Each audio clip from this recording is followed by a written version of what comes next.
अस्सलाम वालेकुम। आबादगार दोस्तों, असां कोशिशि कंदा आहियूं जेका वीडियो ठाहींदा आहियूं उन में तव्हांखे का न का शइ ॿुधाइण जी कोशिशि कंदा आहियूं। अॼु जो असांजो टॉपिक आहे त असां माना वीडियो में उनवान रखूं था त असां फील्ड विज़िट छो कंदा आहियूं या असांखे फील्ड विज़िट छो करणु घुरिजे।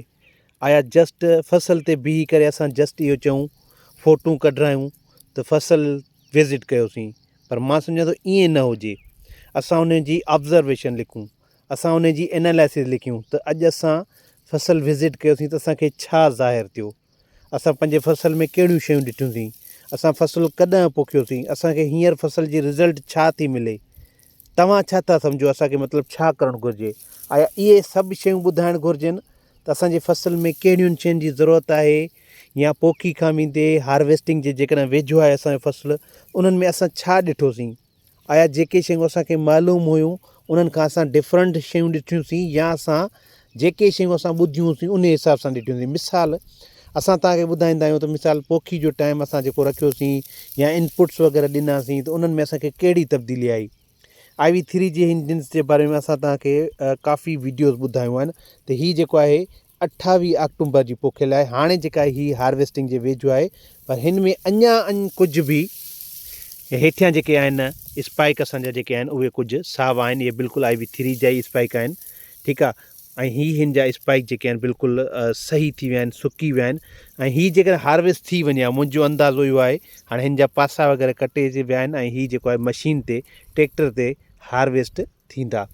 बहरहाल चवण जो मक़सदु इहो आहे त हीअ ॾिसो जेकॾहिं 28 अक्टूबर ते पोखियल आहे त अॼु आहे 20 मार्च, 28 नवंबर, 28 दिसंबर, 28 जनवरी, 28 फरवरी, ठीकु आहे। हीअ थी विया 4 महीना ऐं हीअ 20 मार्च आहे, माना 20 ॾींहं ॿिया, ईअं सम्झो 140 ॾींहंनि खे पका थी विया आहिनि, जेकॾहिं मां ग़लति न हुजां त, ठीकु आहे। 4 महीना उहे ऐं 20 ॾींहं हिन मार्च महीने जा।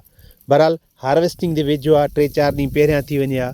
मिसाल जेकॾहिं पाण चऊं पिया त 135 खां 140 ॾींहं या 100 माना 34 खां 100 जेको आहे 38 ॾींहं, ईअं माना कुझु ॾींहंनि जो डिफरेंस रखी करे IV3 जी पाण एनालिसिस कयूं पिया। इनपुट्स हिन खे सुठा हुया, बनी जो पीस सुठो हुयो, पर हिन में कुझु मिक्सचर वग़ैरह हुया, असां उन्हनि खे जेको आहे इग्नोर कयूं था। छाकाणि त जेकॾहिं मिसाल ही खाइण वग़ैरह जे लाइ हूंदा, हिन में जव आहिनि, किथे कुझु ॿिया मिक्सचर ॿूटा आहिनि, बारले जा ॿूटा आहिनि, कुझु मतिलबु ड्यूरम जा ॿूटा आहिनि, कुझु ठोड़ी जिन्स जा ॿूटा आहिनि। त इन्हनि शयुनि खे असां जेको आहे ऑब्ज़र्व कयूं पिया। हिन खे जेकॾहिं मिसाल हीउ ॾाढो हिकिड़ो बहितरीनु लॻल आहे, माना प्लॉट लॻल आहे, एकड़ लॻल आहे। हिन जी जेकॾहिं IV3 जी ॻाल्हि कंदासीं त हिन जी 100 सेंटीमीटर मतिलबु असां कद हिन जी ऑब्ज़र्व कई आहे।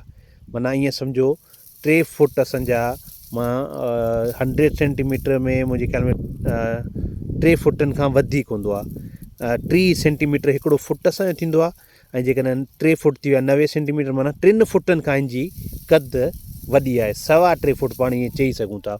बहरहाल ॾाढी सुठी जिन्स आहे, हिन में कंहिं क़िस्म जी लाजिंग न आहे थी। ओवरऑल तव्हांखे एकड़ ॾेखारींदासीं, हिन में लाजिंग कोन्हे थी, ठीकु आहे। हिन जो स्टेम थिक आहे, ॾाढो गुतियल सुठो, माना हिन जे 60 खां 65 kg हिन जो सीड रेट काफ़ी आहे, ऐं हिन में रेज़िस्टेंट आहे, रती खां पाक आहे। हिन जो स्पाइक जेकॾहिं तव्हां ॾिसंदो ॾाढो बहितरीनु ऐं भरपूर स्पाइक आहे। हा, हिकिड़े आबादगार खां सुवाल कयो त सर असां ॾिसूं था त जेका असांजी वैरायटी आहे उन में जेको आहे कुझु स्पाइक नंढा हूंदा आहिनि, कुझु स्पाइक वॾा हूंदा आहिनि। ॾिसो उहे स्पाइक नंढा वॾा हिकिड़ी अलॻि शइ आहे, पर जेकॾहिं स्पाइक हिकु जहिड़ा आहिनि त उहे असांजे कम जा आहिनि, ठीकु आहे। हाणे स्पाइक नंढा वॾा खाद खुराक जे करे बि थी था सघनि, न्यूट्रिएंट्स घटि वधि जे करे बि थी था सघनि, ऐं हमेशह माना जेको असांजो मेन स्पाइक हूंदो आहे, जेको पहिरियों मथे जेको स्पाइक हूंदो आहे, उन जी साइज़, उन जो जेको आहे नंबर ऑफ ग्रेन्स, उन्हनि जा स्पाइकलेट्स, उन्हनि जा फ्लो रेट्स, इहे सभु जेके आहिनि इहे माना अलॻि अलॻि हूंदा आहिनि। स्पाइक नंढा वॾा थी था सघनि, इहे कणिक जी कुदरती हिकिड़ी सेटअप आहे, त इन्हनि खे शयुनि ते परेशान थियण जी ज़रूरत न आहे। बाक़ी स्पाइक अहिड़ा हुजनि त बहितरीनु आहे। हीअ ॾिसो ॾाढो भरियल ज़बरदस्त स्पाइक आहे, हीअ ॾिसंदो तव्हां ज़बरदस्त स्पाइक आहे। IV3 जा अहिड़ा स्पाइक हुजनि त ॾाढो असांखे सुठो लॻंदो।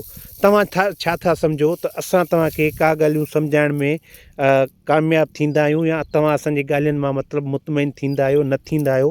तव्हांजे ज़हन में कहिड़ा सुवाल था अचनि त आया असां जस्ट पंहिंजी जेको आहे प्रोमोशन जे लाइ, पंहिंजे पेज जी प्रोमोशन जे लाइ वीडियोस ठाहींदा आहियूं या तव्हांखे सम्झाइण जे लाइ वीडियोस ठाहींदा आहियूं। हींअर असां जेके एतिरियूं वीडियोस कणिक ते ठाहियूं आहिनि, तव्हां उन्हनि मां छा सिखियो आहे, इहे शयूं असांखे ॿुधाइजो कमेंट में ज़रूरु। तव्हां सभिनी वॾी महिरबानी। उमेदु आहे तव्हांखे वीडियो पसंदि आई हूंदी। वीडियो पसंदि अचे त लाइक एंड शेयर ज़रूरु करे चिंता कयो। Thank you so much.